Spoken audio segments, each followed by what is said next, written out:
یا علی یا علی علی علی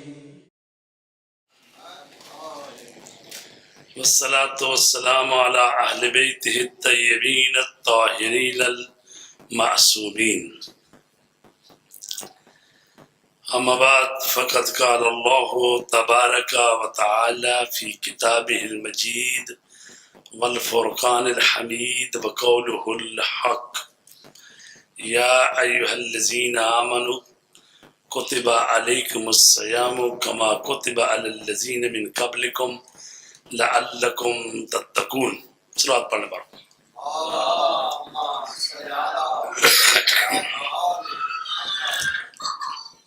ایک مرتبہ صلوات.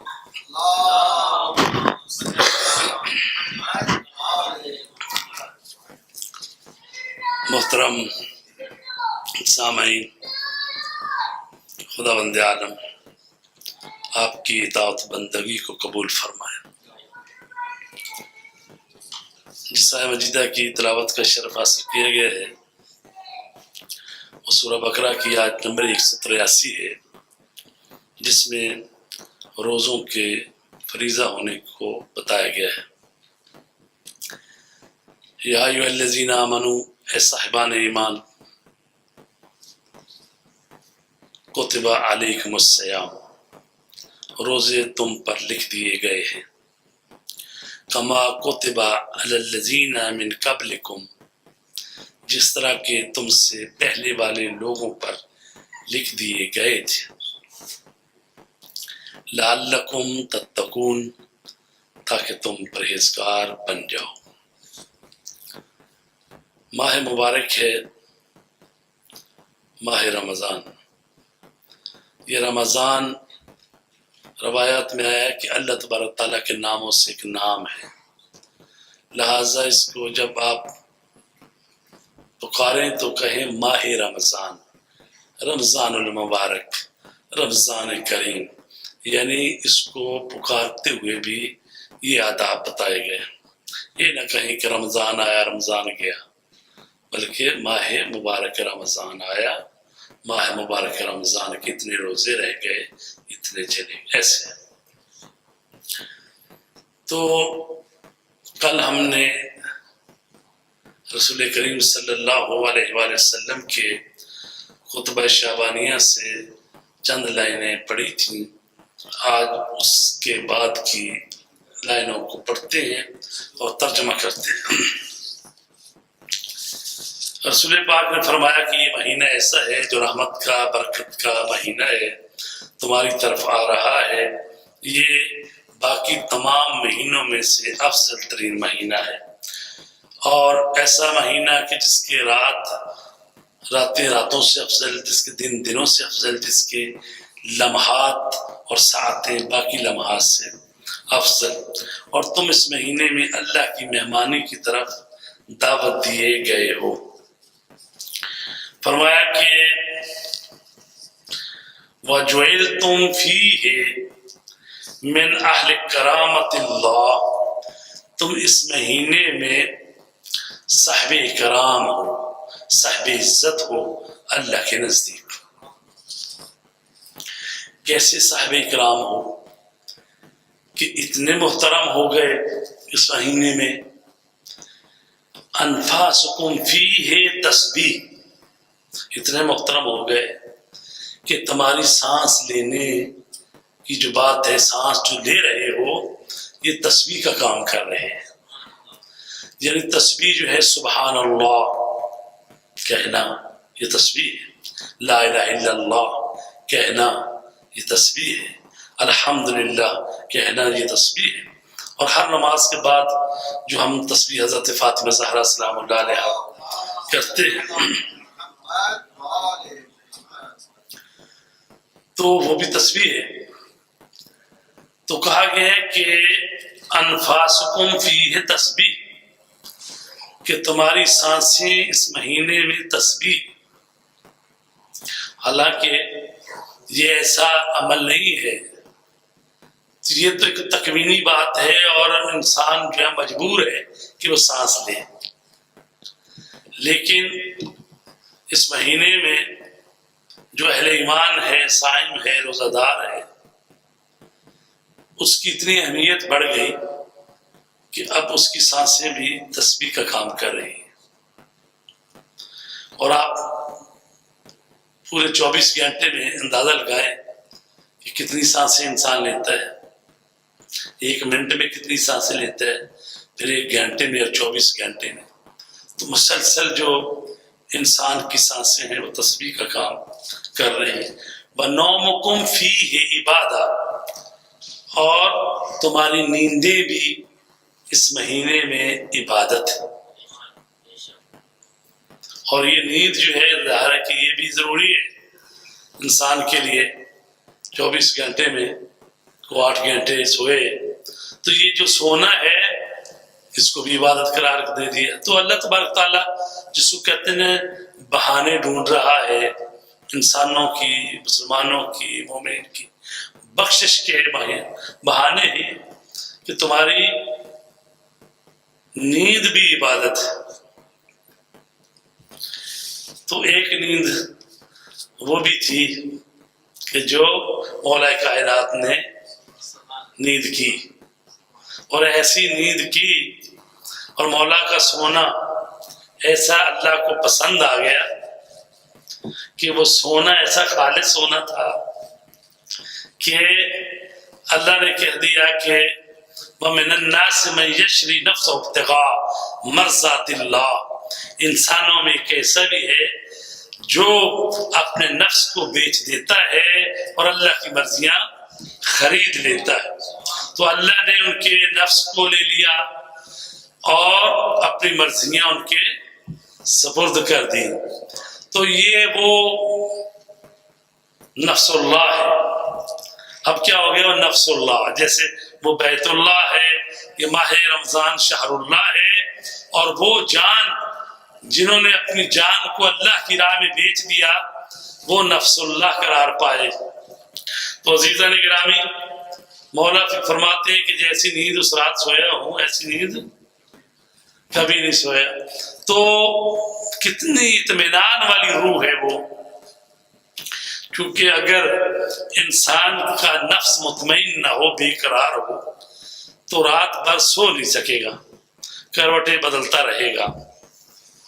چونکہ نفس میں اطمینان ہو تو نیند آتی ہے، اور یہ وہ نفس ہے کہ جو نفس مطمئنہ ہے، اور باہر تو دیواروں کے ارد گرد وہ دشمن جو ہیں نیزے اور تلواریں اور کلہاڑیاں اور وہ لے کے کھڑے ہیں کہ کب ہم جائیں اور اس کو قتل کر دیں جو اس بستر پہ سویا ہوا ہے۔ لیکن وہ ایسا مطمئن نفس ہے کہ وہ اس اطمینان سے سو گیا۔ کچھ لوگ ہوتے ہیں جو اپنی عبادتیں کرتے ہیں، ان کی عادت ہو جاتی ہے، تو اگر اس عادت میں خلل پڑے تو پھر بھی جو ساری رات جاگنے والا آدمی ہو، تو اس کو کہا جائے بھی آج سونا ہے تو اس کے لیے ذرا مشکل ہوتی بات۔ اور یہ مولا کائنات علی علیہ السلام جو کہ 1000 رکعت نماز پڑھنے والی ہستی ہے، اور اللہ تبارک تعالیٰ کی بارگاہ میں عبادت کرتے ہوئے، مناجات کرتے ہوئے اس طرح سے گڑ گڑاتے ہیں کہ بے ہوش ہو جاتے ہیں۔ اور صحابی ابو دردہ وہ آتے ہیں، دق الباب کرتے ہیں، بی بی سلام اللہ علیہ سے کہتے ہیں کہ میں نے دیکھا کہ وہ مدینے کے نخلستان سے گزرتے ہوئے اور وہ جا رہے تھے، اور میں نے پیچھے ہو لیا، تو میں نے دیکھا کہ انہوں نے اللہ سے مناجات شروع کی اور وہ گر گئے، بے ہوش ہو گئے۔ میں قریب گیا تو مجھے تو ایسا لگا کہ جیسے وہ دنیا میں نہیں رہے۔ تو بی بی سلام اللہ علیہ نے کہا کہ ان کو کیسی حالت میں دیکھا، تو جب بتایا کہ مناجات کرتے ہوئے کہ ان کی حالت ہوئی ہے، تو آپ نے فرمایا ایسی اکثر علی امیر المومنین کی حالت ہو جایا کرتی۔ تو وہ ہستی کہ جو اپنے رب کے سامنے اس طرح سے مناجات کرنے والے ہوں، تو وہ اس رات سو گئے،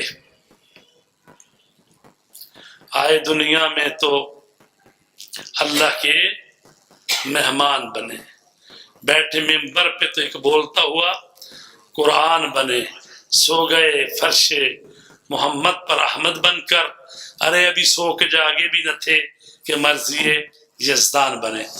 تو لہذا فرمایا گیا ہے روزے دارو وَنَوْمُكُمْ فِيهِ عِبَادَةٌ، اگر تم سو بھی جاؤ تو تمہارا سونا بھی عبادت میں شمار ہوگا، البتہ وہ سونا تلواروں کے سائے میں تھا، اور یہ سونا جو ہے کہ بھئی روزہ رکھا ہے چلو تھوڑی بھوک پیاس تو لگی ہوئی ہے سو گیا بندہ، اور یہ نہیں ہے کہ بھئی روزہ رکھو اور سو ہی جاؤ، نہیں، کاروبار زندگی اپنا کرنا چاہیے، باقی بھی جو کام ہے امور ہیں اس کو انجام دینا چاہیے۔ تو ظاہر ہے تھک جاتا آدمی یا کچھ تھوڑا سو بھی جا سکتا ہے، سو سکتا ہے، تو اللہ کہتا ہے تو سو بھی جاؤ اس مہینے میں، تو یہ بھی عبادت ہے۔ وَعَمَلُكُمْ فِيهِ مَقْبُولٌ، اور تمہارا عمل اس مہینے میں قابل قبول ہے، مقبول ہے۔ وَدُعَاؤُكُمْ فِيهِ مُسْتَجَابٌ، اور تمہاری دعا اس مہینے میں مستجاب ہے، یعنی قبول کی جاتی ہے، اللہ کی طرف سے اجابت ہوتی ہے، اور وہ پروردگار ہے جس نے فرمایا ہے کہ ادعونی استجب لکم، مجھے پکارو میں تمہاری پکار کو سنتا ہوں، تمہاری دعاؤں کو سنتا ہوں، تو لہذا اس کا حکم ہے۔ امام زین العابدین علیہ السلام فرماتے ہیں پروردگار اگر تو دعا کا حکم نہ دیتا تو ہم تجھ سے دعا بھی نہ کرتے اور تیری رضا پہ راضی رہتے، جو تو کہے، جو تو ہمارے لیے تیری مشیت ہو اس پر ہم راضی رہنے والے ہیں، چونکہ تیرا حکم ہے دعا کرو تو ہم تجھ سے دعا کرتے ہیں۔ تو عزیزان گرامی، دعا جو ہے وہ انسان کا سرمایہ ہے، صلاح المومن الدعا، اور وہ امام زین العابدین ہے کہ جب بچپنے میں بیمار ہوئے تو امام حسین علیہ السلام نے جو ان کے والد گرامی ہیں اجازت کرتے ہوئے کہا بیٹا کیسا محسوس کر رہے ہو، آپ کی کوئی خواہش ہے، جیسے تیمارداری کرنے والے کہتے ہیں، تو کہا کہ بابا جان میری خواہش یہ ہے کہ میری خواہش نہ ہو، ٹھیک، یعنی میں اللہ کی قضاء و قدر پہ راضی ہوں۔ تو آپ نے فرمایا بیٹے آپ نے وہ جواب دیا جو حضرت ابراہیم علیہ السلام نے جواب دیا تھا، جب وہ منجینک میں ان کو بٹھایا ہوا تھا اور آگ میں پھینکنے لگے تھے تو جبرائیل آیا اور اس نے کہا کہ میں کوئی آپ کی مدد کروں، کو آپ کو کوئی حاجت ہو بتائیں، تو انہوں نے کہا تھا کہ تجھ سے کوئی حاجت نہیں ہے، میں اللہ کی رضا پہ راضی ہوں، اگر وہ زندہ رکھنا چاہتا ہے تو رکھ لے، اگر مارنا چاہتا ہے تو مار دے، تو میں اپنے رب کی رضا پر راضی ہوں۔ تو انسان کامل اور اللہ کا ولی اور امام اور نبی وہ ہو ہی نہیں سکتا جو اللہ کی رضا پہ راضی نہ رہنے والا ہو، تو جو اللہ کی مشیت ہے اس کے یہ تابع ہیں، وما تشاءون الا ان یشاء اللہ، تم تو وہی چاہتے ہو جو اللہ چاہتا ہے۔ تو عزیزان گرامی فرمایا گیا ہے کہ تمہاری دعائیں اس مہینے میں مستجاب ہیں، فاسألوا اللہ ربکم، پس سوال کرو اپنے رب سے، بنیات صادقہ، نیتوں کو صادق کر کے، سچا کر کے، وقلوب طاہرہ، اور اپنے دلوں کو پاکیزہ کر کے اللہ سے سوال کرو۔ تو یہ جب دعا کرنی ہے، مانگنا ہے، تو نیتوں کو سچا کر کے، تو نیتوں کو سچا کیسے کیا جاتا ہے؟ بنیات صادقہ، یعنی جب انسان دعا مانگ رہا ہے تو پھر اس کی نیت بھی ساتھ ہونی چاہیے یا نہیں ہونی چاہیے؟ ہاں، اگر دعا کو پڑھی جا رہا ہے، پتہ نہیں چل رہا کہ میں کیا کہہ رہا ہوں، کیا میں مانگ رہا ہوں، تو اس کا مطلب یہ ہے کہ پہلے تو وہ جو آپ دعا پڑھتے ہیں اس کا بھی تو ترجمہ بھی آنا چاہیے، پتہ ہو کہ میں اللہ سے مانگ کیا رہا ہوں، ٹھیک ہے؟ جب پتہ ہی نہیں ہم مانگ کیا رہے ہیں، کس سے مانگ رہے ہیں، دھیان کہیں اور ہے اور صرف یہ زبان چلتی جا رہی ہے، تو یہ دعا پڑھ رہے ہیں، دعا مانگ نہیں رہے۔ تو یہ کہا گیا کہ جب دعا مانگو تو نیتوں کو سچا کرو اور اپنے دلوں کو پاکیزہ کرو، اور پھر یہ جان لو کہ یہ جس سے دعا کرنے والا ہوں، ان اللہ علی کل شیء قدیر، وہ ہر چیز پہ قادر ہے، وہ عاجز نہیں ہے۔ تو اس یقین کے ساتھ دعا مانگو کہ جب میں اس سے مانگ رہا ہوں تو وہ مجھے ضرور عطا کرے گا، ایسا نہیں ہو سکتا۔ اور پھر یہ ہے کہ اللہ تبارک تعالیٰ جو ہے وہ عطا کرتے ہیں۔ بعض دفعہ ایسا ہوتا ہے کہ بندے کی مصلحت میں وہ چیز نہیں ہے، وہ مانگ رہا ہے لیکن اس کے لیے وہ ٹھیک نہیں ہے، اور وہ اللہ جو ہے وہ پروردگار بھی ہے، وہ رب بھی ہے، وہ پالنے والا بھی ہے، وہ چاہتا ہے کہ بندے کی مصلحت میں ہو۔ یہ ایسے ہی ہے جیسے چھوٹا بچہ ہے، ابھی تو باپ کے پاس گاڑی تو ہے، تو گاڑی کی چابیاں مانگ رہا ہے، ٹھیک، اور وہ سمجھتا ہے وہ دے بھی سکتا ہے، لیکن وہ سمجھتا ہے کہ جا کے گاڑی مار دے گا، ٹھیک ہے، بچے کا بھی نقصان ہو سکتا ہے، گاڑی کا بھی ہوگا، مالی بھی ہوگا، اور خود اس کی زندگی کا بھی معاملہ ہے۔ تو یہ نہیں ہے کہ وہ دے نہیں سکتا، اس کے پاس ہے دینے کے لیے دے سکتا۔ تو ایسا ہی ہے کہ بعض دفعہ ہم ایسی چیزیں مانگتے ہیں کہ جو ہماری مصلحت میں نہیں ہے، تو چونکہ وہ پروردگار بھی ہے، رب بھی ہے، اور وہ ہماری بھلائی چاہتا ہے، اور وہ کبھی بھی کسی پر ذرہ برابر بھی ظلم نہیں کرتا۔ جب ہم کہتے ہیں اللہ عادل ہے، توحید کی جو صفات ہیں اس میں جو اصول دین ہے تو اس میں ایک ہے کہ اللہ عادل ہے۔ اللہ عادل ہے کا مطلب یہ ہے کہ اللہ ظلم نہیں کرتا۔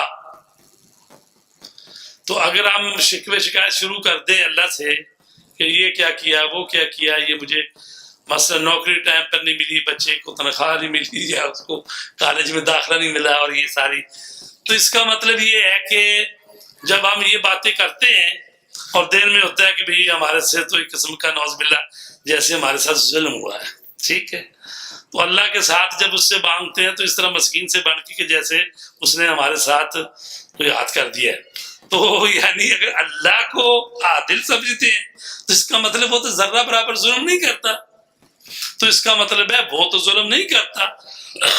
یہ ہمارا ہی مسئلہ ہے، کہیں نہ کہیں خراب ہوا ہے۔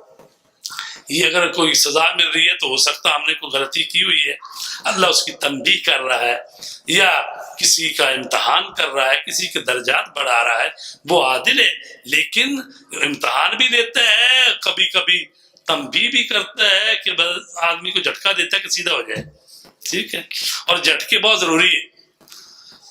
بعض چیزیں ہوتی ہیں کہ ہم سمجھتے ہیں کہ بھئی یہ اچھی نہیں ہے، لیکن حقیقت میں وہ رحمت ہوتی ہیں۔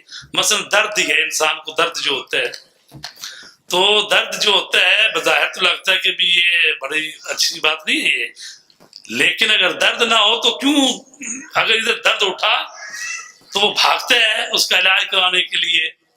اگر وہ بیماریاں جن میں درد نہیں ہے، پتہ ہی اس وقت چلتا ہے کہ جناب کام ہاتھ سے نکل گئے، تو کہتے ہیں نہیں جی ان کو تو کینسر ہے، آخری اسٹیج پہ پہنچ گیا، مطلب ہے تو پتہ ہی نہیں چلا جی یکدم انکشاف ہوا ہے۔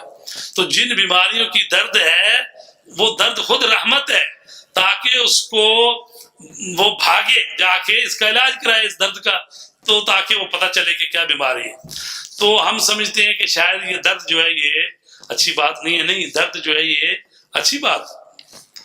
تو لہٰذا بعض دفعہ جھٹکے انسان کو لگتے ہیں، اور قرآن مجید میں کہ جب انسان کو کوئی مصیبت پڑتی ہے تو وہ ہمیں بیٹھے ہوئے، کھڑے ہوئے، لیٹے ہوئے، پہلو کی جانب ہمیں پکارتا ہے، اور جب ہم اس کو اپنی نعمت کا مزہ چکھا دیتے ہیں تو پھر ایسے گزر جاتا ہے جیسے کبھی کوئی بات ہوئی نہ ہو، ٹھیک۔ تو جب انسان پر مشکل پڑتی ہے وہ اللہ کو پکارتا ہے۔ تو یہ مشکلات بھی جو آتی ہیں یہ بھی ہمارے لیے اچھی چیز ہوتی ہے کہ تاکہ ہم اللہ کو نظر میں رکھیں. اور اسی لیے کہا گیا ہے کہ جو مومن ہے وہ تقریباً 40 دن مشکل سے اس کے گزرتے ہیں، کوئی نہ کوئی پرابلم کو مشکل اس کے لیے کھڑی رہتی ہے. اور حتیٰ کہ بعض دفعہ یہ بھی روایت میں ہے کہ اتنی مشکل بھی بعض دفعہ ہو جاتی ہے کوئی 40 دن میں، کہ مطلب بعض دفعہ ایسا بھی ہو جاتا ہے کہ یکدم نوٹ ہی گنتے گنتے پتہ ہی ہے یار اس میں اتنے کم ہو گئے مثلاً، تو وہ آدھا گھنٹہ پریشان رہتا ہے کدھر گئے ہو کہ صاحب سے لگایا نہیں میں نے وہاں خرچ کر دی. چاہے اتنی کی پریشانی آ جائے تو یعنی کوئی نہ کوئی تھوڑا سا اس کو 40 دنوں میں ہوتا ہے، کوئی نہ کوئی مسئلہ اس کے لیے پیش آ جاتا ہے کہ اس کو پتہ چلے کہ یعنی ہر کام میرے ہاتھ میں نہیں ہے، کوئی وہ ذات بھی ہے کہ جس کے قبضہ قدرت میں ساری چیزیں ہیں. اور مولا علی علیہ السلام فرماتے ہیں میں نے اپنے رب کو ارادوں کے ٹوٹنے سے پہچانا ہے. ٹھیک ہے، تو انسان ارادے کرتا ہے، ساری چیزیں رو برا ہوتی ہیں، یکدم کوئی نہ کوئی درمیان میں مسئلہ کھڑا ہو جاتا ہے. تو اس کا مطلب یہ ہے کہ ایسا نہیں ہے کہ جو تو سوچ لے گا کر بھی لے گا، وہ ایک ارادہ جو ہے ہر چیز پر حاوی ہے، ایک اس پروردگار کا بھی ارادہ ہے، اسی کی مشیت کے تحت یہ سارے کام ہیں.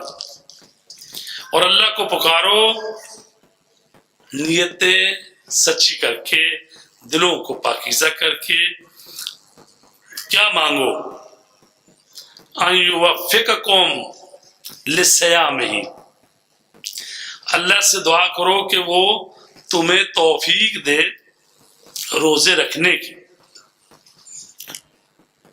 بتلاوت کتاب ہی، اور قرآن مجید کی تلاوت کی تمہیں توفیق دے. یعنی آپ دیکھیں کہ کتنے ہیں ہم میں سے کہ مثلا آپ تو دیکھنا آج 13 روزے گزر گئے، اپنی دعاؤں میں ایک دفعہ تو مولوی صاحب ادھر مانگ رہے تو آپ آمین کہہ رہے ہیں، یہ تو علیحدہ بات ہے. یعنی کبھی آپ خود اپنی تنہائی میں رات کو نماز پڑھ رہے ہیں تو اس میں یہ کہہ رہے ہیں پروردگار مجھے قرآن مجید کی تلاوت کی توفیق دے. یہ مانگی ہے دعا، مطلب اگر نہیں مانگی تو اب مانگنا شروع کر دے کہ صرف دعا ہی نہ مانگے بس قرآن کھول لیں گے. اب بھی یہاں پر میں توفیق کی بات کرتا ہوں. جب ہم کہتے ہیں جی اللہ توفیق دے گا تو ہم یہ کام کریں. توفیق کیا چیز ہے؟ توفیق کو اسپیشل لیٹر آئے گا اللہ تعالیٰ کی طرف سے کہ بھی فلاں ڈیٹ سے آپ کو توفیق مل گئی.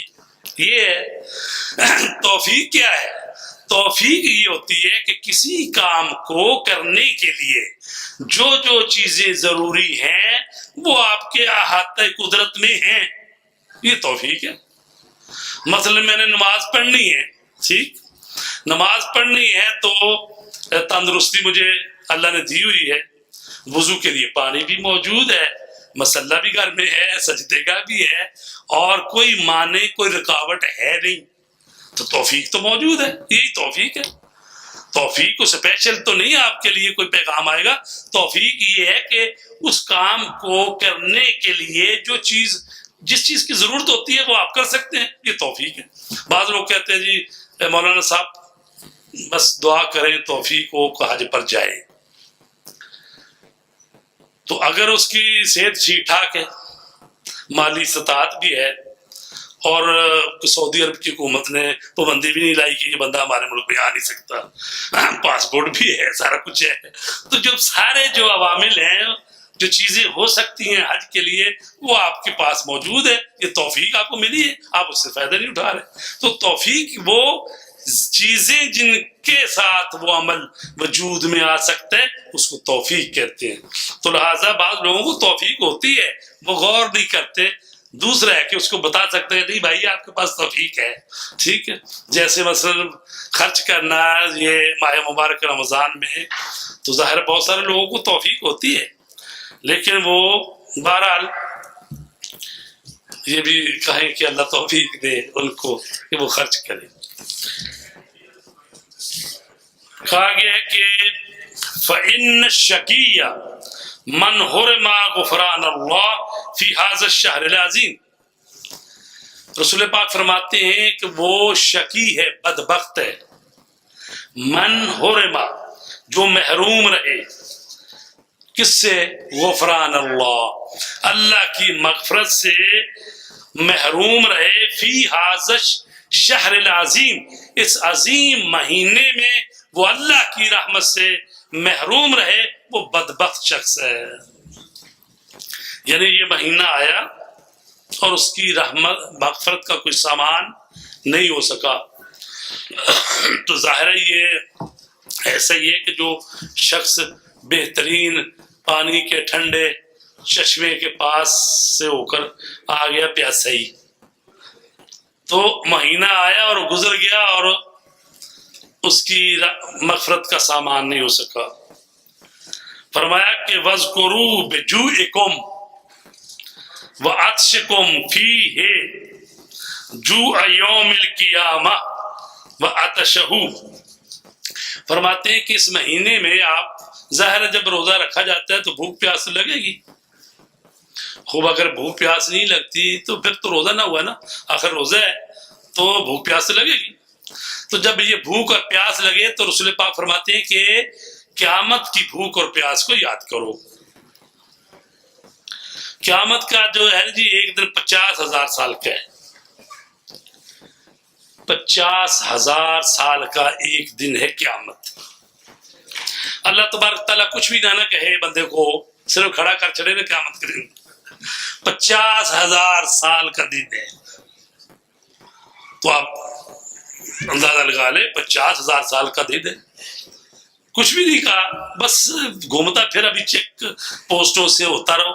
چونکہ ایک چیک پوسٹ نماز کی ہے، اگلی چیک پوسٹ مثلا زکوٰۃ کی ہے، خمس کی ہے، جہاد کی ہے، حقوق العباد کی چیک پوسٹیں بنی ہوئی ہیں. اور سب سے پہلے جس کا قیامت کے دن سوال ہونا ہے وہ کون سا ہے؟ وہ ہے نماز کا سوال ہونا ہے. روز محشر کے جاں گداز بود اولین پرسش نماز بود. جب روز محشر ہوگا سب سے پہلے نماز کا سوال ہوگا.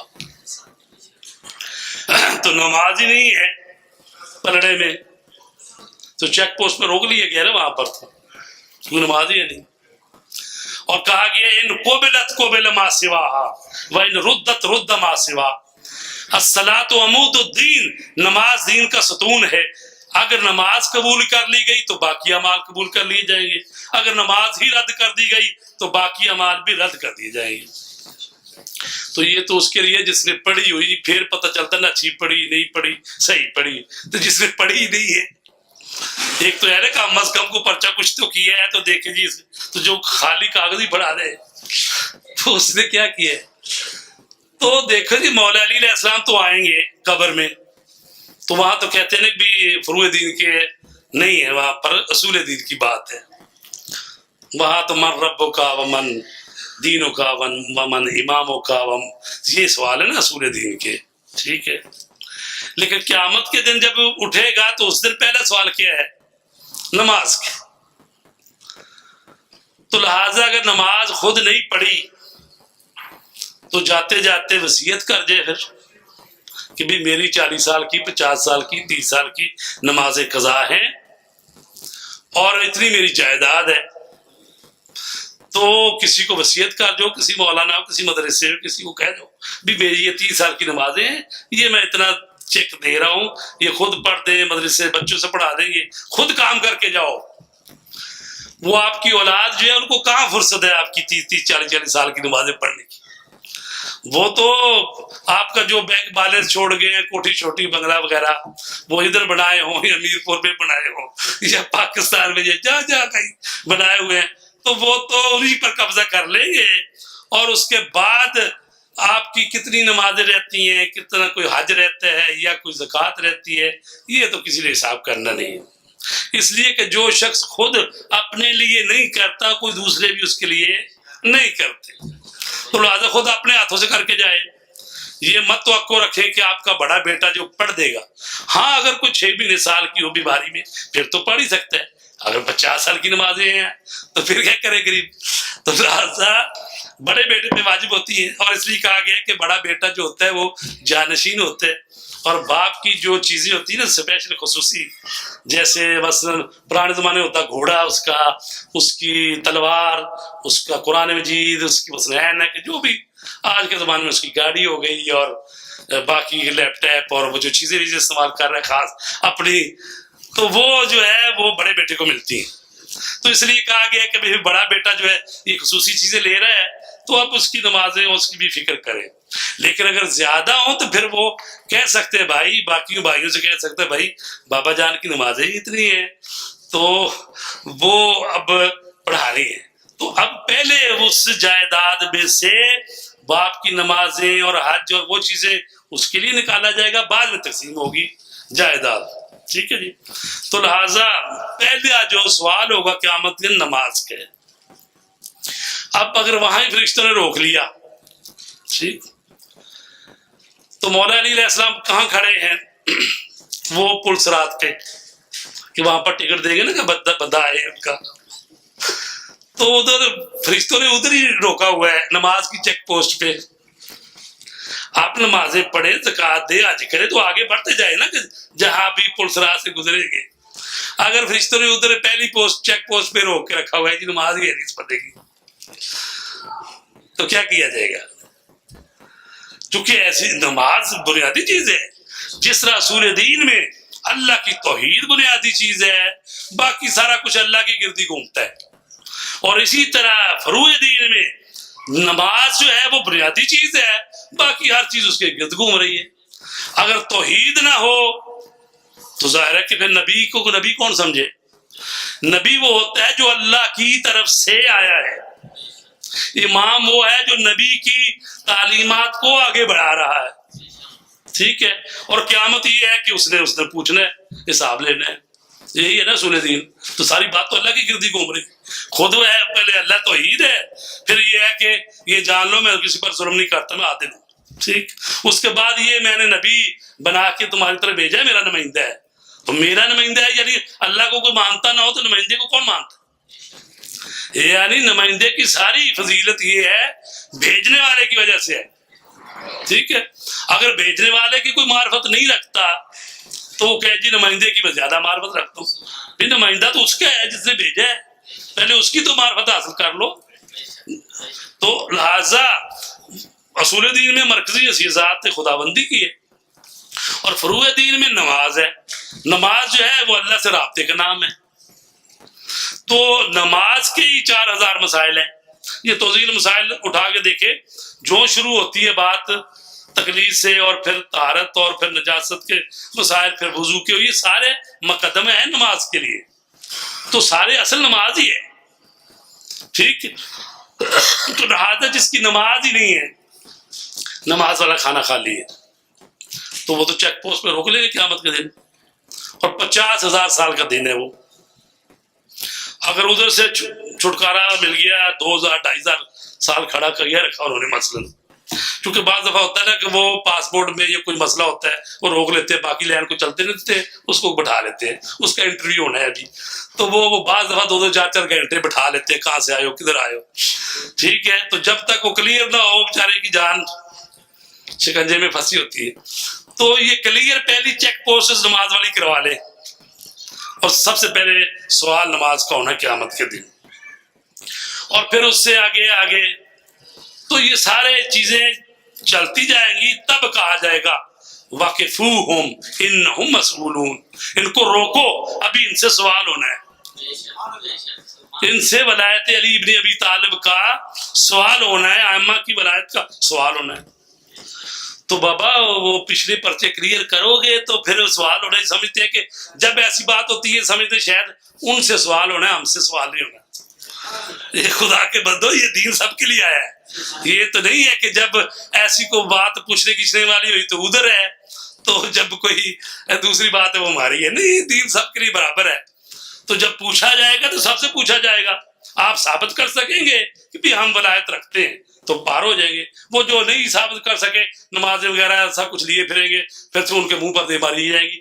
چیک پوسٹوں سے ہوئے ہیں، لیکن آخری چیک پوسٹ پہ پھنس گئے کہ ایک بھی نہیں، آپ کے پاس ولایت نہیں ہے۔ تو جن کے پاس ولایت ہے وہ پہلی چیک پوسٹ کیسے کلیئر کرائیں گے؟ تو نماز پڑھے نا، نماز پڑھے، باقی جو اعمال ہیں دین کے اس کو ادا کریں۔ تو لہٰذا اولین سوال نماز ہے، تو یعنی وہ بدبخت پیشانی ہے جو اللہ کے سامنے جھکتی نہیں ہے۔ یہ مہینہ آیا اور چلا بھی گیا، سمجھ بھی نہیں ان کو کہ بھی رمضان کا مہینہ آیا ہوا ہے، ٹھیک ہے، ان کے اسی طرح شغل ہیں، اسی طرح ساری چیزیں۔ تو لہٰذا یہ جو مہینہ ہے رحمت کا مہینہ ہے. رسول پاک نے فرمایا کہ فَإِنَّ الشَّقِيَّ مَنْ حُرِمَ، وہ بدبخت شخص ہے جس پر مہینہ آیا اور اس کی مغفرت کا سامان نہیں ہو سکا. اور فرمایا کہ قیامت کی بھوک اور پیاس کو یاد کرو جب روزہ رکھیں اور بھوک پیاس لگتی ہے تو قیامت کی. اور میں نے بتایا کہ 50,000 سال کا دن ہے. ٹھیک ہے، تو لہٰذا اگر وہ باقی بعد میں حساب ہوگا، صرف حساب کتاب میں ہی اللہ اس کو یعنی کچھ تھوڑا اپنا دکھا دے تو 50,000 سال، چونکہ بعض لوگوں کا تو اتنی جلدی سے حساب ہوتے جائیں گے، سب چیز کلیئر ہے، بس مور لگانے والی بات ہے. ٹھیک ہے، تو کچھ لوگ جو ہیں ان کا حساب کتاب ہونا ہے تو ان کے لیے مشکل ہو جائے گی. تو لہٰذا کہا گیا ہے کہ اپنی نماز کو درست کرو. پھر یہ ہے کہ نماز قبول ہوگی تو باقی اعمال قبول ہوں گے. میں نے کہا جس کی توحید ٹھیک ہے اس کے باقی اصول دین ٹھیک ہے، اور جس کی نماز ٹھیک ہے فروع دین کے باقی اعمال نماز سے جڑے ہوئے ہیں. کہ اگر یہ، اور میں تو نہیں کہہ رہا، یہ رسول پاک کی حدیث ہے کہ ان ردت رد ما سوا، اگر نماز ہی رد کر دی جائے گی تو باقی اعمال بھی رد کر دیے جائیں گے. تو لہٰذا نماز سے فروع دین کے باقی جو اعمال ہیں وہ نماز سے. اور بعض لوگ کہتے ہیں جی ہور نے کون سی نماز پڑھی تھی، آپ بڑی نمازوں کی بات کر رہے ہیں. تو کیا آپ بتا سکتے ہیں کہ ہور نے کبھی نماز نہیں پڑھی؟ ہور بے نمازی تھا. ہور تو جب ادھر بھی نہیں آیا تو اس وقت بھی نماز پڑھتا تھا، اور جب امام حسین علیہ السلام کے ساتھ آیا ہے تو وہ زور اثر کی نماز ہی پڑھی ہے تو وہ اس کو ادھر لے آئی ہے. امام کے پیچھے اس نے آ کے زور اثر کی نماز ہی پڑھی ہے تو وہی نماز ادھر اس طرف لے آئی ہے اس کو. تو لہٰذا امام حسین نے تو جہاد کربلا میں بھی جب ایک صحابی نے یاد دلایا کہ مولا ہم چاہتے ہیں کہ آپ کے ساتھ باجماعت نماز پڑھ لیں، تو آپ نے نگاہ کی آسمان کی طرف اور کہا ہاں نماز کا وقت ہوا چاہتا ہے، خدا تجھے نمازیوں میں شمار کرے. ابھی دیکھیں وہ شخص تو ہے وہ امام حسین کے ساتھ کھڑا ہوا ہے، وقت کے امام کے ساتھ کھڑا ہوا ہے، وہ جہاد کر رہا ہے کربلا کا، اور امام اس کو دعا دے رہے ہیں خدا تجھے نمازیوں میں شمار کرے. اور لوگ کہتے ہیں جی کوئی پرواہ نہیں جی، وہ بس کیوں روک رہے ہیں، ابھی عزاداری بھی تو ایک عبادت ہے، اور یہ تابوت نکلا ہے نماز بعد میں پڑھ لیں گے. اور خدا کے بندو امام حسین نے تو یہ ساری تو شبیہیں ہیں، یہ سارا عمل جو ہم کر رہے ہیں یہ تو کربلا کی یاد منانے کے لیے یہ شبیہیں ہیں. تو جو اصل معاملہ ہے، جہاں اصل ہے، جہاں پر کربلا ہو رہی ہے واقعہ، وہاں پر امام حسین نے کربلا کے جہاد کو روک دیا، کہا پہلے نماز پڑھی جائے گی. ٹھیک ہے، نماز پڑھی اور 2 صحابی شہید ہو گئے. امام حسین کے سامنے وہ کھڑے ہو گئے اور تیر لگے، 13 تیر لگے، وہ گرا ہوا آدمی، اور وہ کہہ رہا ہے مولا میں نے وفا کر دی. تو یہ جو شہید ہے اس جہاد کربلا میں خاص نماز کے لیے 2 شہید ہوئے. تو لہٰذا ایسا نہیں ہے کہ نماز کی کم اہمیت کی جائے کہ جی کوئی بات نہیں، نماز جو ہے وہ کبھی مقابلہ کرتے ہیں حسین افضل کے نماز افضل. پہلی بات تو یہ ہے کہ ظاہر ہے کہ جو امام ہے اصول دین میں امامت ہے اور نماز فروع دین میں ہے. اگر اس حساب سے دیکھیں گے تو ظاہر ہے اصول دین حاوی. لیکن جب کلی نماز کی بات کریں گے تو کلی نماز تو وہ ہے کہ جو رسول پاک نے بھی پڑھنی ہے، مولا علی نے بھی پڑھنی ہے، احمد خان نے چونکہ خدا سے رابطے کا نام ہے تو خدا سے رابطے کا نام ہے تو رابطہ ان کا اتنا قوی ہے اپنے رب سے کہ وہ 1000 رکعت نماز پڑھ رہے ہیں، اور وہ وضو کرتے ہیں تو کانپ رہے ہیں، آتے ہیں نماز پڑھنے کے لیے بارگاہ خداوندی میں تو لرز رہے ہیں. تو وہ خدا کے جاہ و جلال اور جبروت کے سامنے اپنے آپ کو ایسا ثابت کر رہے ہیں. ٹھیک ہے، اور آپ کہہ رہے ہیں کہ بھئی خیر ہی خیر ہے. دیکھو جب اللہ تبارک تعالیٰ کے حضور وہ ہستیاں اس طرح سے اپنے آپ کو پیش کر رہی ہیں تو لہٰذا ہم ان کے فالوور انہی کو مانتے ہیں، تو ہمیں نماز کی جو حقیقت ہے اس کو سمجھنا چاہیے. اور میں عرض کروں کہ مولا علی علیہ السلام کا کلام ہے، فرماتے ہیں فاعل الخیر خیر منہ، فاعل الشر شر منہ. جو فاعل کس کو کہتے ہیں؟ جو کام کرنے والا ہے، جو کام کرتا ہے، جو فعل کو انجام دیتا ہے اس کو فاعل کہتے ہیں. فاعل الخیر خیر کا جو فاعل ہے خیر من ہو وہ اس فعل سے بہتر ہے، وفاعل الشر شر من ہو، اور شر اور برائی کا جو فاعل کرنے والا ہے اس شر سے بدتر ہے۔ یہ مولا علی کا کلام ہے۔ اب مثلا میں نماز پڑھتا ہوں تو یہ جو میں نماز پڑھ رہا ہوں اپنی نماز، میں اس اپنی نماز سے میں بہتر ہوں، اس لیے کہ یہ میری نماز ہے۔ ایک ہے کلی نماز، ایک ہے ہر بندے کی اپنی نماز، اس بندے کا روزہ، اس بندے کا حج، اس بندے کا کار خیر۔ تو ایک ہے کلی نماز، تو کلی نماز جو ہے اس کو تو سب نے ادا کرنا ہے۔ میں بھی اپنی نماز سے بہتر ہوں، اس لیے کہ مولا علی فرماتے ہیں جو بندہ جو کام کر رہا ہے یہ اس کا کام ہے۔ تو چونکہ جو ہمارے افعال ہیں، جو ہمارے فعل ہیں، جو ہم سے صادر ہو رہے ہیں، وہ ایک قسم کے ایسے جیسے ہماری اولاد ہوتی ہے، یعنی جو انسان کا کام ہوتا ہے وہ اس کا فعل ہوتا ہے۔ تو جب اس کا فعل ہے تو وہ خود فاعل ہے، تو فاعل خیر کا فاعل اپنے خیر سے بہتر ہے، اور شر کا فاعل اپنے شر سے بدتر ہے، کیونکہ اسی سے یہ شر نکل رہا ہے۔ تو بس اگر میری نماز ہے تو میں اپنی نماز سے بہتر ہوں، کیونکہ میری نماز ہے۔ یہ کلی نماز کی بات نہیں ہو رہی، یہ وہ نماز ہے جو میں نے پڑھی ہے۔ تو جب امام حسین کی نماز ہے تو امام حسین اپنی نماز سے بہتر ہے، وہ امام حسین کی نماز ہے۔ تو جو کلی نماز ہے اس کے لیے رسول پاک نے بھی پڑھنی ہے، مولا علی نے بھی پڑھنی ہے، امام حسین نے بھی پڑھنی ہے۔ تو لہٰذا اس حساب سے دیکھا جائے تو ظاہر ہے وہ افضل ہے نماز سے، ٹھیک ہے۔ جو میں نے تو یہ ثابت کر دیا کہ میں بھی اپنی نماز سے، کیونکہ یہ جو میں کچھ کر رہا ہوں یہ میرے اعمال ہیں، جب میرے اعمال ہیں تو میں اس کا فاعل ہوں، میں ایک قسم کا اس کا خالق ہوں، مجھ سے یہ صادر ہو رہے ہیں۔ تو ظاہر ہے ہر خالق جو ہے اپنی مخلوق سے بہتر ہے، تو جب میرے سے یہ افعال صادر ہو رہے ہیں تو اس کا مطلب ہے یہ میری ہی قسم کی چیزیں ہیں، تو لہٰذا میں بہتر ہوں اس سے۔ تو امام حسین علیہ السلام جو ہیں وہ ظاہر ہے کہ نماز سے افضل ہیں، بہتر ہیں، اور اصول دین کے حساب سے بھی دیکھ لیں، اس طرح سے بھی دیکھ لیں، تو لہٰذا نماز چونکہ اللہ کے ساتھ رابطے کا نام ہے۔ تو عزیزان گرامی چونکہ وقت تو کافی گزر گیا ہے، تو ابھی 9:15 ہو گئے، ابھی کچھ چند منٹ جو ہے سوال جواب کر لیتے ہیں، اگر ماہ مبارک رمضان کے حوالے سے کچھ سوال کرنا ہو، یا یہ جو میں نے کچھ گفتگو کی ہے اس کی مزید وضاحت کرنے کے لیے۔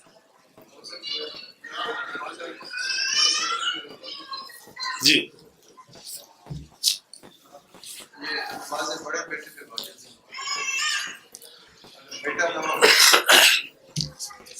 اگر بیٹا نہیں ہے، صرف بیٹیاں ہی ہیں تو پھر واجب نہیں ہے، بیٹے پر واجب ہے اور بڑے بیٹے پہ واجب ہے۔ اگر بڑا بیٹا ادا نہیں کرتا تو چھوٹا بیٹا جو ہے وہ اس پر واجب تو نہیں ہے، لیکن باپ تو ہے بہرحال، تو وہ پڑھ سکتا ہے یا تقسیم کر لیں۔ مثلا باپ کی نمازیں 20 سال کی قضا ہے، 4 بیٹے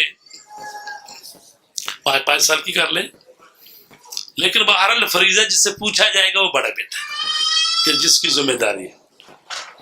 اور ظاہر ہے کہ اگر ہم نے خود ان کو پہلے سکھایا ہوگا، نماز بتائی ہوگی، کو فاتحہ پڑھنی سکھائی ہوگی، تو تبھی تو ہمارے لیے کچھ کر سکیں گے نا۔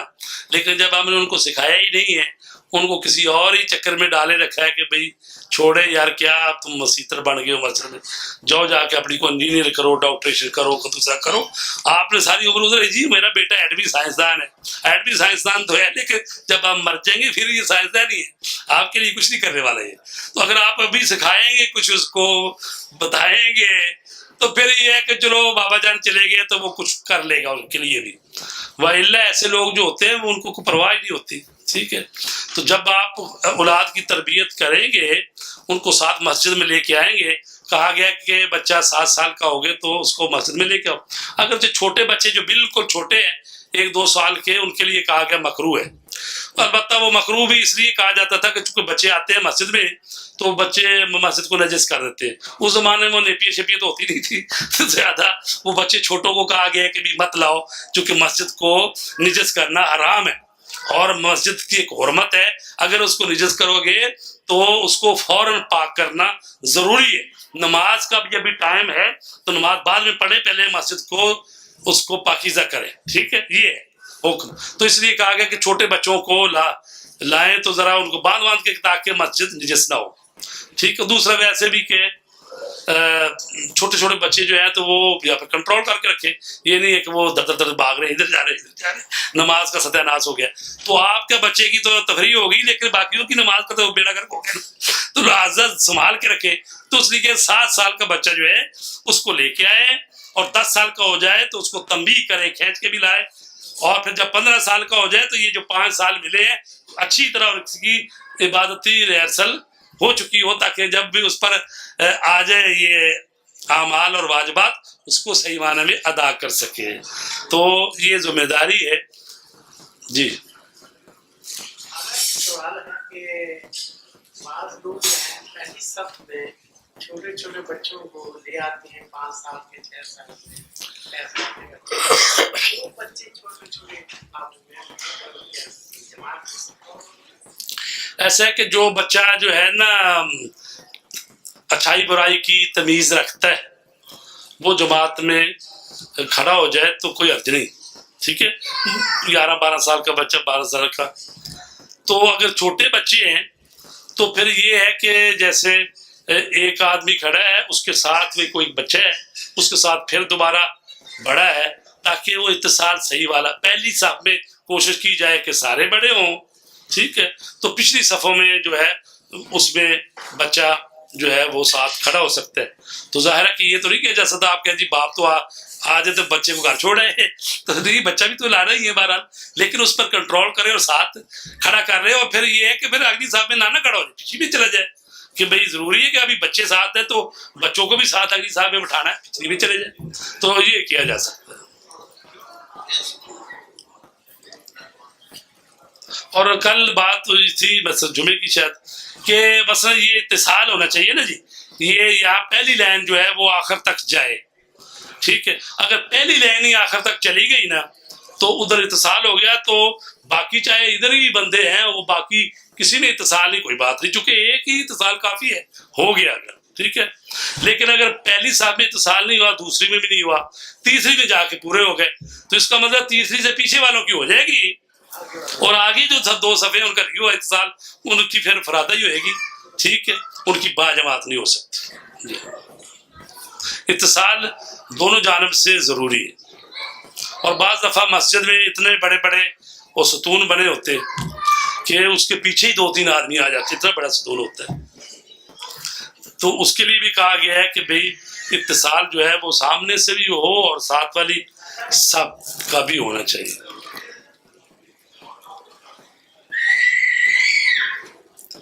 جی صبح جب ساری ختم ہونے سے پہلے تھوڑا سا نیت کر لیتے ہیں اس دن کے روزے کی، ابھی 5-10 منٹ اگر رہتے ہو اور پھر آپ کو یاد آ جائے کہ آپ کو کوئی دوائی لینی ہے یا کوئی ایسا کام ابھی رمضان کے انتہا سارا تھا اس میں تھوڑا سا باقی 10 منٹ ہو 5 منٹ ہو تو کیا وہ دوائی لے کے دوبارہ نیت کر چکا ہے کیا دوبارہ لے سکتا ہے یا دیکھیں جی، ایک تو ہے یہ امساک جس کو کہتے ہیں کہ اذان سے کچھ 10 منٹ پہلے ہی آپ روک دیں. امساک کا مطلب ہے نا ہاتھ روک لیں آپ. تو کسی نے دوائی وغیرہ لینی ہے تو اصل معاملہ تو اصل تو ٹائم وہی ہے جو اذان کا ہے. یہ احتیاط ہوتا ہے کہ 10 منٹ پہلے ہی آپ روک لیں تاکہ آپ کو یقین پیدا ہو جائے کہ یعنی جو اللہ تبارک تعالیٰ نے ٹائم مقرر کیا ہے میں نے 5-7 منٹ پہلے ہی ہاتھ روک لیا اور اسی طرح جو ہی اذان مغرب ہوئی کھل گیا روزہ آپ کا. تو آپ نے ابھی کھانا نہیں کھایا، نماز پڑھ لی مغرب کی، تو اس کو یقین پیدا ہو گیا کہ جتنا ٹائم درمیان میں تھا میں نے ادھر سے بھی احتیاط کر لی ادھر سے بھی کر لی تو درمیان میں وہ پورا ٹائم ہو گیا. وَإِلَّا اگر کسی نے ایسی جیسے آپ پرابلم بتا رہے ہیں نہیں کھائی دوائی وغیرہ اور ابھی اذان ہونے میں 5-7 منٹ باقی ہیں تو کھا سکتا ہے، اس لیے کہ وہ اصل ٹائم تو وہی ہے اذان صبح. اگر وہ اذان صبح کا انہوں نے ایسے ہی رکھا ہے کہ بھئی کوئی بات نہیں وہ روزے کا ٹائم ہے تو ہم اٹھ کے 15-20 منٹ بعد اذان دے لیں گے تو ایسا ہے تو پھر تو مشکل ہے. تو جو لیکن اگر صرف یہ ہے کہ بھی وہ پہلا احتیاط کی خاطر ہے امساک اور اذان صبح صحیح وقت پر ہو رہی ہے جو صبح صادق کا وقت ہے تو پھر تو ظاہر ہے اذان تک کھا پی سکتا. لیکن یہ ہے کہ جو ہی وہ وقت ہوا اور اللہ اکبر کی آواز آئی اسی وقت بند ہو جائے. لقمہ بھی اگر منہ میں جا رہا ہے تو اس کو نکال دیں. یہ نہیں ہے کہ کوئی بعض پرانے زمانے میں ہوتا تھا کہ وہ جی ابھی تو یہ گاؤں کی یہ اس مسجد میں اذان ہوئی ہے، اب وہ ختم ہوئی دوسری مسجد میں شروع ہو گئی، اب 4 مسجدیں گاؤں میں تو وہ اپنا حکا پیتے جا رہے ہیں جی نہیں ابھی تو اذان ہو رہی ہے. ٹھیک ہے، تو وہ 4 اذانیں دیتے دیتے بھی 20 منٹ گزر گئے. تو ایسا نہیں ہے کہ جو ہی وہ ہوا ٹائم اسی وقت بند ہو جانا ہے. تو اس کے بعد تو یہ امساک جو ہے احتیاط ہوتا ہے کہ اس سے پہلے ہی آپ اپنا ہاتھ روک لیں. دیکھو جی نیت جو ہے نا، نیت زبان سے کہنے کی ضرورت نہیں ہے کہ میں روزہ رکھتا ہوں واجب قربتاً اللہ کہنے کی ضرورت ہی نہیں ہے. صرف آپ کو پتہ ہے کہ آپ روزہ رکھ رہے ہیں. یہ تو سمجھانے کے لیے یا بچوں کو بتانے کے لیے یا درس و تدریس کا طریقہ ہے کہ بھی اس طرح سے نیت کرنی ہے. نیت لفظوں کا کام نہیں ہے، نیت آپ کی دل کی نیت ہے. تو جب بھی آپ اٹھے ہیں تو آپ نے روزے کی نیت سے آپ کھانا شروع کر دیا بسم اللہ پڑھ کے، تو آپ نیت نہ بھی کریں الفاظ کی تو آپ کو پتہ ہے میں روزہ رکھ رہا ہوں اور یہ نیت ہے. اور اگر کوئی بندہ جو ہے رات کو نیت کر کے سو گیا میرا کل کا روزہ ہے میں نے رکھنا ہے اور وہ اٹھا ہے ظہر سے پہلے، ٹھیک ہے، سحری نہیں کھا سکا، تو ظاہر ہے کہ جب بھی اٹھا ہے تو کہے گا میں روزے سے ہوں. ٹھیک ہے، نیت ہے میری. سحری کھانا جو ہے وہ ضروری نہیں ہے. سحری کھانا جو ہے یہ مستحب عمل ہے. اگر آپ کھانا چاہتے ہیں کھا لیں، نہیں کھانا چاہتے کوئی بات نہیں، نہ کھائیں.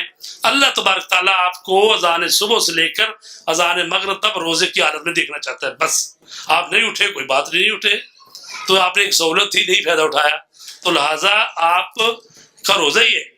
یہ نہ کہے جی ہم تو اٹھ نہیں سکے سحری نہیں کھائی تو ہم نے روزہ نہیں رکھا. نہیں، 60 روزے پڑ جائیں گے اگر ایسا ہو. یا یہ ہے کہ بھئی سحری نہیں کھا سکے تو اتنی ناتوانی ہے کہ نہیں اس روزے کو نبھا سکیں گے تو پھر کوئی ہیلا ویلا کر لے کہ مثلاً بیٹھے گاڑی میں جا کے 14 میل سفر جانے کا 14 آنے کا 28 میل ادھر جا کے کھول آئے پھر بعد میں روزہ رکھ لینا. ٹھیک ہے، یہ کر سکتے ہیں کہ نہیں کہ بھائی یہ نہیں کر سکتے کہ گھر میں بیٹھے بیٹھے ہی ناشتہ تیار کرو. یہ ناشتے کو ساتھ ہی رکھ لیں تو گاڑی میں بیٹھے اور 14 میل باہر چلے جائیں. اور کیا روزے سے فرار کرنے کے لیے سفر بندہ کر سکتا ہے؟ جی ہاں کر سکتا ہے، اگرچہ مکروہ ہے، اچھا نہیں ہے یہ کام، لیکن بہرحال جس نے روزے سے فرار کرنا ہے وہ سفر کر لے. ٹھیک ہے کہ بھی ابھی 20 گھنٹے کا روزہ ہے، چلو پھر 14-15 کا آئے گا تو رکھ لیں گے، تو پھر سفر کرتا رہے. یار یہی ہو سکتا ہے کہ یعنی سفر کرنا روزے میں حرام نہیں ہے، سفر بندہ کر سکتا ہے، لیکن روزے سے فرار کرنے کے لیے سفر کرنا وہ بھی حرام نہیں ہے، مکروہ ہے، کر سکتا ہے. جی اگرچہ اتحاد کے لیے عید ساتھ میں کرنے کے لیے اس کے لیے سفر کر روزہ کھول لیں تو اس کی اجازت ہے؟ پہلا پھر کیا دوبارہ روزہ عید دن کرنے کے لیے. اچھا دیکھیے یہ مسئلہ یہ ہے کہ عید ایک دن کرنے کے لیے آدھے گھر والے جو ہے مسئلہ ایک مجتہد کی تقریر کر رہے ہیں، آدھے دوسرے کی کر رہے ہیں. ٹھیک ہے، تو ایک مجتہد ہیں وہ لیٹ ہیں، وہ کہتے ہیں اگلے دن عید ہے، تو آپ کرنا چاہتے ہیں جی اکٹھے بیٹھ کے کھا پی لیں ذرا اچھا ہو جائے. تو وہ جن کا روزہ رکھا ہوا ہے آج تو وہ اسی طرح سفر میں جائے تو چکر لگا کے آ جائے، روزہ کھول آئے، آ کے بیٹھ کے دسترخوان پہ اکٹھے کے کھائیں.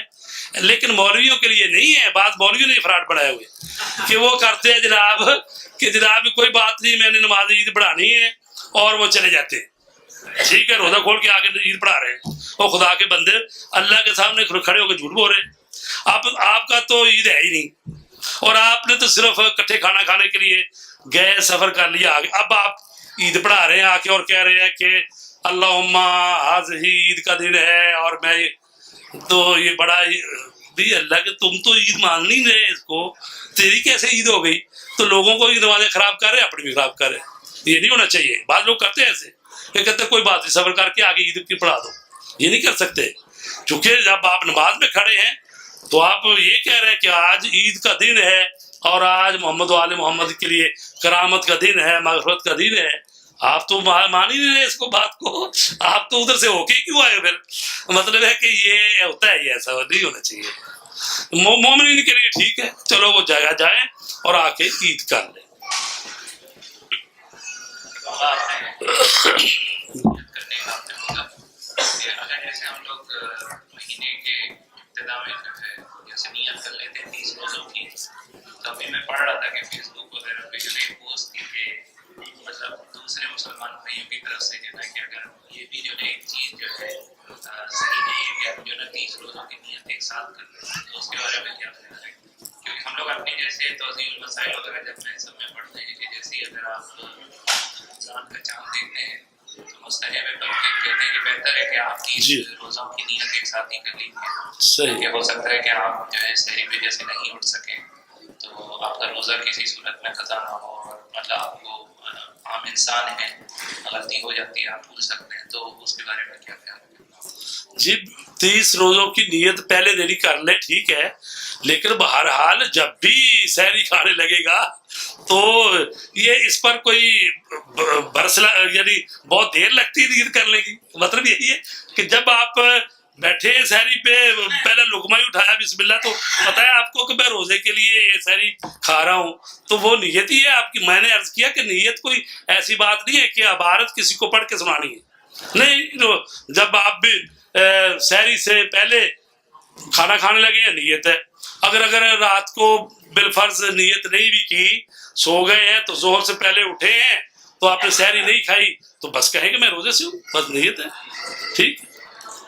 تو نیت جو ہے وہ وہی ہے کہ بھئی دل کی بات ہے، اور اس میں کو زبان سے کہنا ضروری نہیں ہے، اور سحری کھانا جو ہے اس میں مستحب ہے۔ کسی مسئلے کا معلوم نہ ہونا عذر شریعت قرار دیا جا سکتا ہے؟ بعض جگہ پہ ہے چیز، لیکن مثلا یہ کوئی کہے کہ میں نے روزہ توڑ دیا تو مجھے نہیں پتا تھا کہ 60 روزے پڑ جاتے، میں تو سمجھتا تھا ایک ہی روزہ ہے، تو اب کیا یہ اس کا نہ جاننا اس کو بچائے گا؟ تو مجتہد کہتے نہیں، وہ اس کو رکھنے پڑیں گے 60 روزے، یا 60 روزے رکھے یا 60 مسکینوں کو کھانا کھلائے۔ اچھا، تو اگر نہ وہ 60 روزے رکھ سکتے اور 60 مسکینوں کو کھانا بھی نہیں کھلا سکتا، تو پھر جتنے مسکینوں کو کھلا سکتا 10 کو کھلا سکتا 10 کو کھلا دے، 3 کو کھلا سکتا 3 کو کھلا دے، اگر کچھ بھی نہیں کر سکتا توبہ استغفار تو کر سکتا ہے، پھر وہ کرے، ٹھیک ہے۔ تو لہٰذا یہ اسٹیپ بائی اسٹیپ ہے کہ اگر روزے رکھ سکتا ہے تو روزے رکھے، وہ نہیں رکھ سکتا تو مسکینوں کو کھانا کھلائے، وہ نہیں کر سکتا تو جتنا صدقہ دے سکتا ہے وہ دے دے۔ تو یہ نا علم ہونے کی وجہ سے یہ نہیں ہو سکتا کہ بھئی وہ کہے جی روزہ توڑ دیا اور جان بوجھ کے، تو کہے کہ صرف مجھے قضا کرنی، نہیں، وہ کفارہ بھی آتا ہے۔